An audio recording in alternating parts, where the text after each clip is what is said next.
Olá, meus amigos.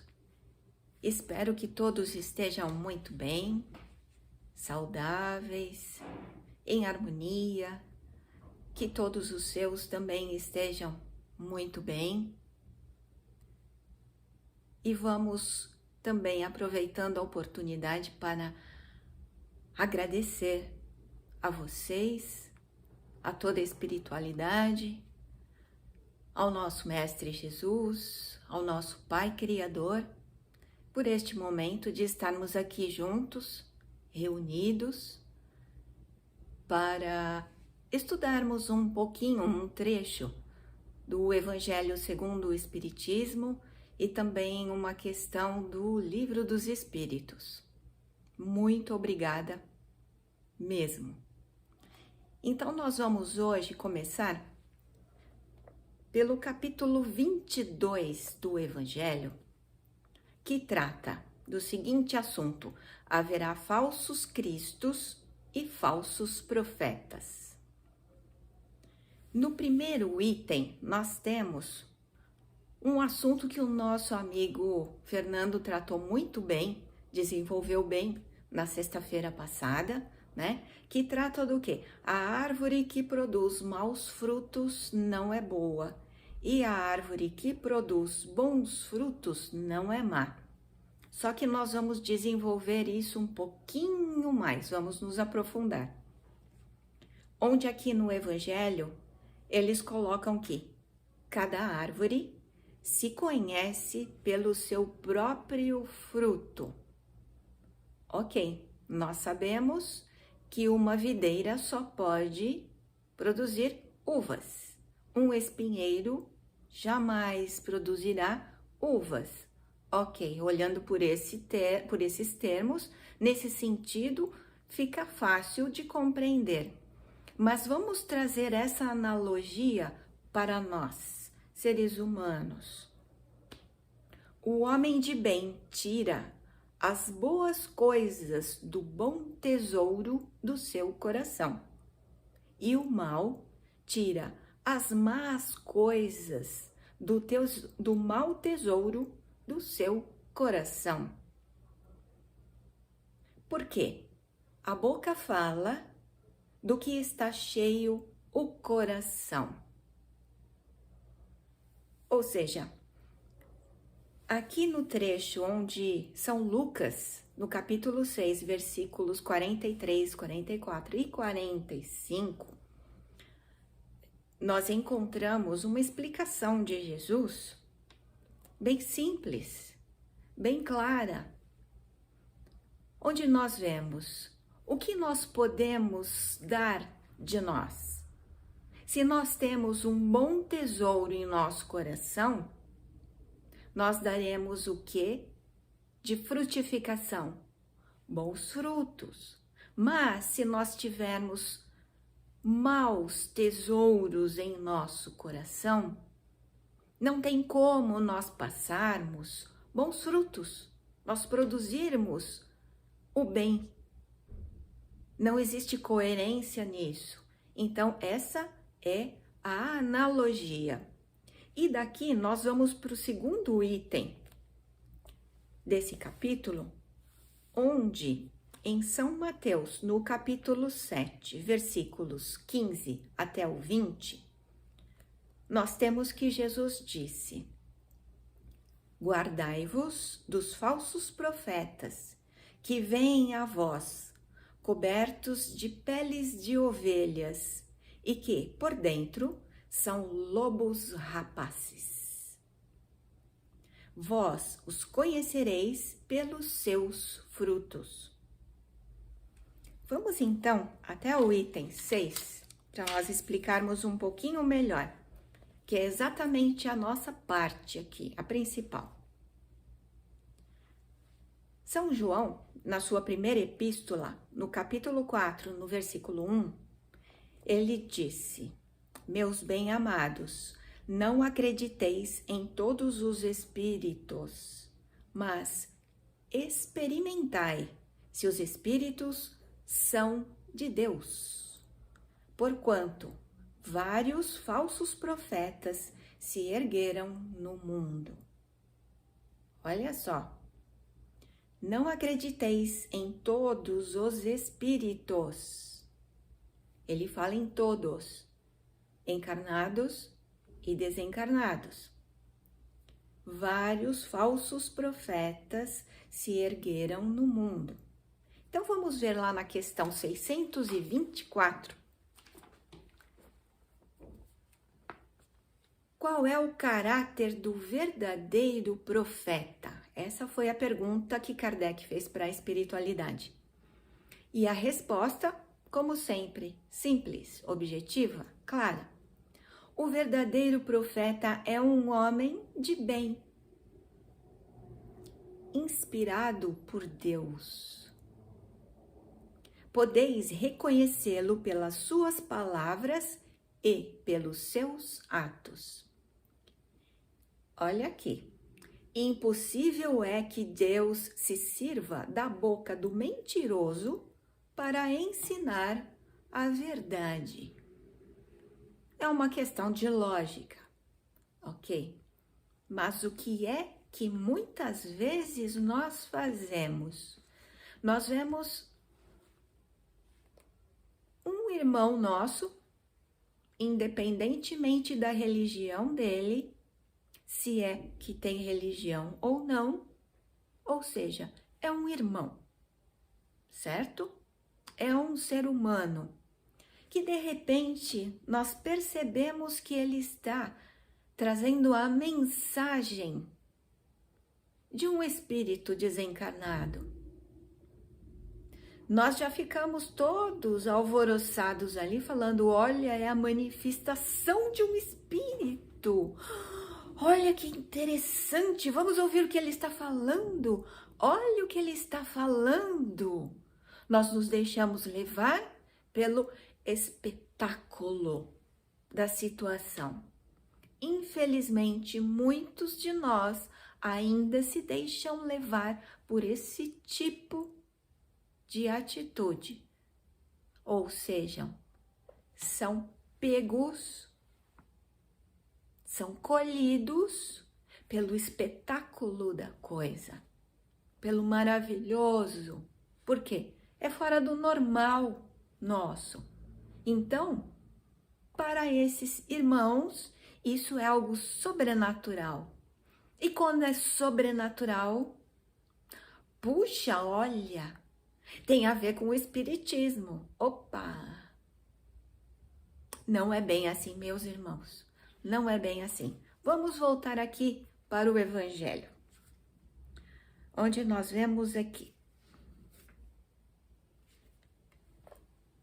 Os fenômenos espíritas, longe de dar crédito aos falsos cristos e aos falsos profetas, como alguns enxergam e exageram em dizê-lo, vêm, ao contrário, lhes dar um último golpe. Eu sei que eu vou decepcionar algumas pessoas dizendo isso, mas olha bem.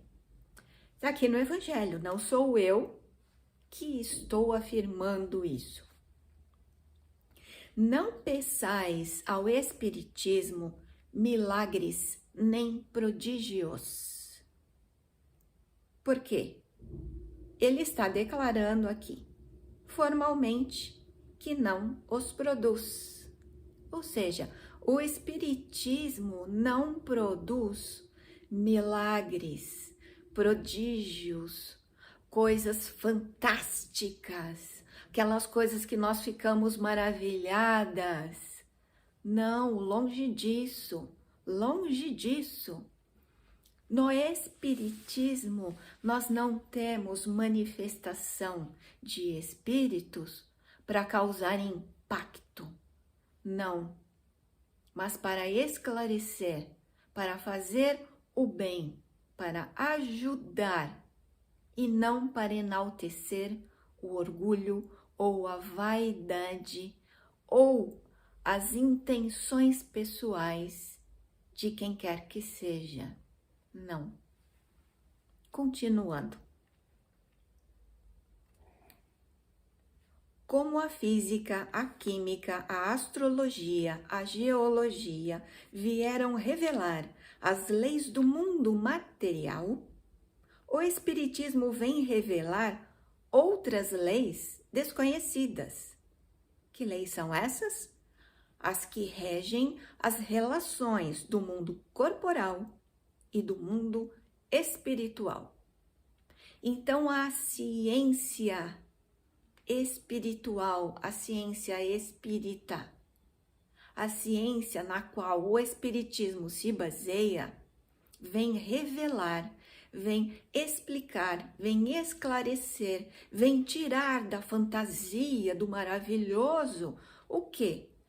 As leis que regem a relação que existe entre o mundo físico e o mundo espiritual.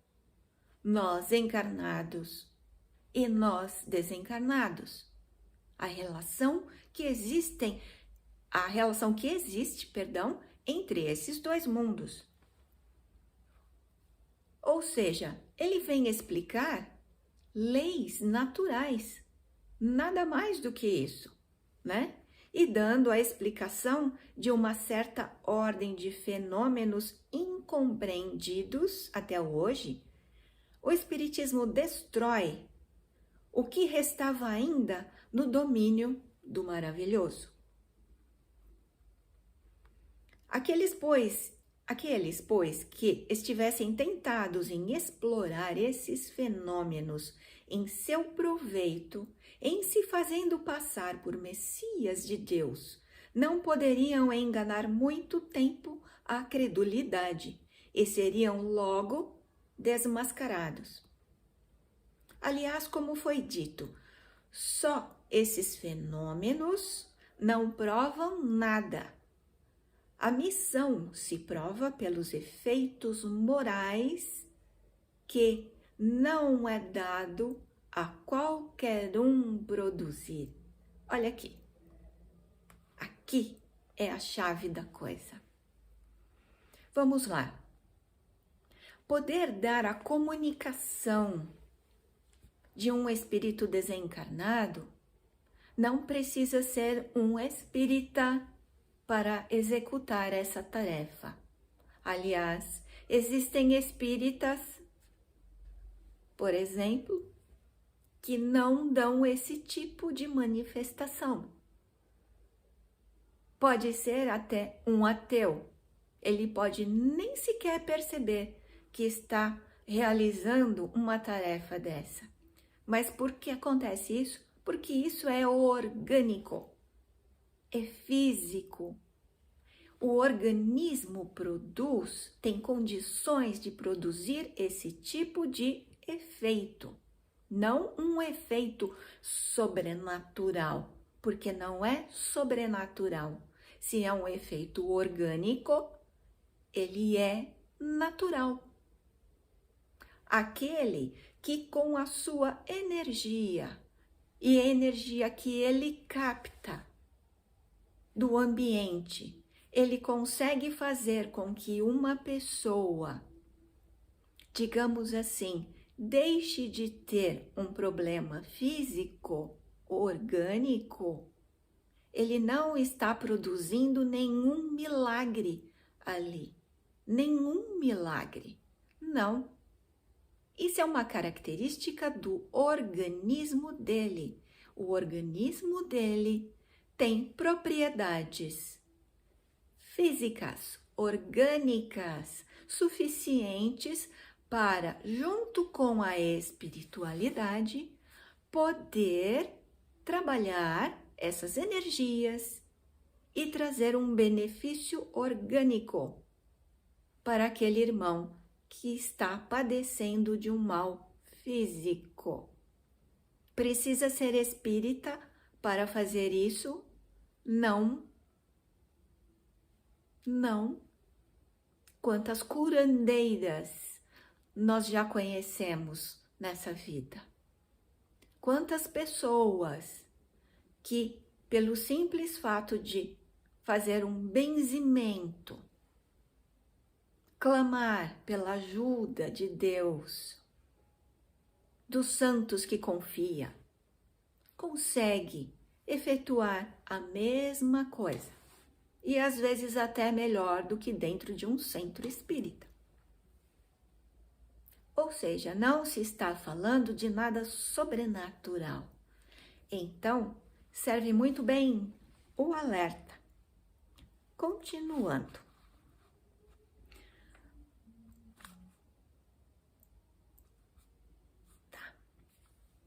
O Espiritismo vem revelar uma outra categoria, bem mais perigosa, de falsos cristos e de falsos profetas, que se encontram não entre os homens, mas entre os desencarnados. A dos espíritos enganadores, hipócritas, orgulhosos e pseudo-sábios, que na Terra passaram para a erraticidade e se adornam com nomes veneráveis para procurar, graças à máscara com a qual se cobrem, recomendar ideias, frequentemente as mais bizarras e as mais absurdas. Olha aqui, o que eles estão falando aqui no livro no Evangelho segundo o Espiritismo. O Espiritismo dá os meios de provar, indicando os caracteres pelos quais se reconhecem os bons espíritos, caracteres sempre morais, jamais materiais. Então, gente, a base do Espiritismo não é aquela voltada para os efeitos que deixam as pessoas maravilhadas. Não. A base do Espiritismo é trazer a explicação, é orientar, é revelar que não existe mistério nessa relação que existe entre os dois mundos, o físico e o espiritual. E, principalmente, fazer com que nós sejamos pessoas melhores do que nós fomos ontem. O nosso objetivo é, através do Espiritismo, sermos pessoas do bem, promovermos a nossa reforma íntima, nos transformarmos em criaturas que encaram as dificuldades, as situações de uma forma pela qual aproveitam como oportunidades de evolução, de se melhorar. Reconhece-se a qualidade da árvore pelo fruto. Julgam-se os espíritos pela qualidade de suas obras, como uma árvore pela qualidade dos seus frutos. Então, meus amigos, a missão de um profeta, vamos lá, no sentido evangélico, a palavra profeta tem uma significação mais ampla. Disse de todo enviado de Deus, com a missão de instruir os homens e de lhes revelar as coisas ocultas e os mistérios da vida espiritual. Um homem pode, pois, ser profeta sem fazer predições. Essa ideia ela era própria dos judeus. Por quê? Na maioria das vezes, os profetas, eles acabavam fazendo o que se chama de profetização, uma predição. Eles chegavam e alertavam as pessoas: olha, não faça dessa forma, porque isso pode acarretar nisso. E as pessoas continuavam agindo daquela forma e aquilo que ele havia dito acontecia. Então era associado profeta a quem fazia predição, mas não necessariamente é isso. Essa é a explicação. Então, nós vemos aqui prodígios dos falsos profetas. Levantar-se-ão falsos cristos e falsos profetas, que farão grandes prodígios e coisas de espantar para seduzir os próprios escolhidos. Então vejam bem, meus irmãos, existe um alerta muito claro aqui no Evangelho, que nós precisamos nos atentar, porque muitos de nós ainda somos seduzidos pelo maravilhoso, pelo espetacular, por aquilo que achamos que é sobrenatural. Se não tiver essas características, não é espírita. Não é assim, irmãos. Isso é o quê? É uma parte do que o Espiritismo vem explicar, vem esclarecer. Por que isso ocorre? Como é que isso ocorre? Mas isso não é o Espiritismo. Não. Essa é uma parte que o Espiritismo explica, orienta a respeito. Mas ele vem também nos orientar nesta parte do Evangelho, para nós estarmos atentos. Qual é o nosso verdadeiro objetivo quando nós vamos a um centro espírita? Nós vamos atrás de milagres? Nós vamos atrás de que alguém faça algo por nós, para nós melhorarmos, para a nossa vida melhorar, para a saúde, para o nosso negócio melhorar? Nós vamos atrás de criaturas que nos trazem benefícios?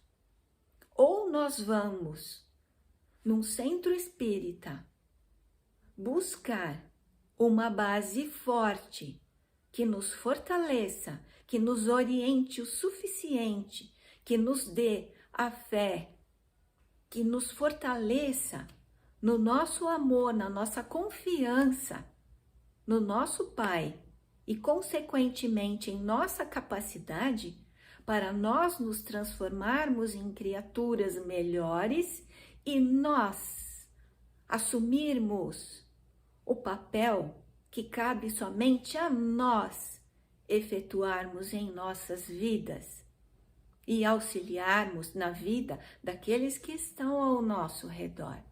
O que é que nós estamos indo buscar no centro espírita? Vamos parar para pensar nisso? E que tipo de frutos nós estamos produzindo? Será que nós estamos sendo como aqueles falsos profetas que se revestem de uma pele de ovelha? Nos passamos por bonzinhos, mas na realidade nós temos somente interesses pessoais, materiais? Queremos benefícios? Será que nós estamos produzindo algo? Vamos parar para pensar, cada um consigo mesmo, sem apontar o dedo para ninguém, combinado? Sem culpa, sem crítica, é uma análise, uma autoanálise. Que tipo de atitude nós estamos tomando diante das dificuldades da vida? E qual é o objetivo de irmos buscar ajuda num centro espírita, por exemplo? Fica aqui meu beijo no coração de cada um de vocês, carinhosamente. Agradeço mais uma vez e sempre pela oportunidade de estar aqui também, refletindo com vocês, buscando a minha reforma íntima. Fiquem com Deus, fiquem em paz, busquem a harmonia, o equilíbrio peguem esse capítulo para dar uma lida. E até a próxima. Tchau, tchau.